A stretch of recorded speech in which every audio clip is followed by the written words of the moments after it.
আসসালামু আলাইকুম। আমাকে একজন কয়েকদিন যাবত মেসেজ দিচ্ছে। সে গার্মেন্টসে নতুন চাকরি করেছে এবং তার ইচ্ছা সুপারভাইজার হওয়া। সে হেল্পার পদে আছে। তো আমার কাছে বুদ্ধি চাইছে কিভাবে কি করা যায়।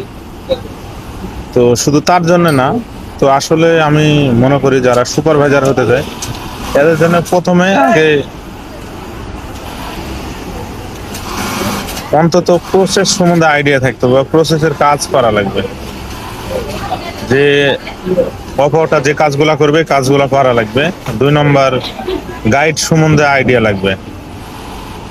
3 নম্বর, ইনপুট ম্যান যখন কাটিং থেকে গার্মেন্টস উঠায় প্রত্যেকটা কাটিং শিট অনুযায়ী তাকে বুঝতে হবে যে কোন কাটিং এ কত পিস মাল, কোন সাইজে কত, তাহলে প্রোডাকশন বের করাটা সহজ হবে।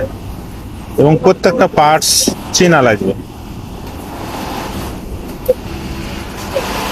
এবং প্রোডাকশন বের করার ক্যাপাসিটি থাকতে হবে। কারণ একটা সুপারভাইজার আন্ডারে সর্বনিম্ন 30 জন লোক থাকে, তাদের কাছ থেকে সঠিক কাজটা বুঝে নিতে হবে, এটা নেওয়ার ক্ষমতা থাকতে হবে। এবং পেপার লেআউট তো 100% জানতে হবে, লেআউট সম্বন্ধে আইডিয়া লাগবে।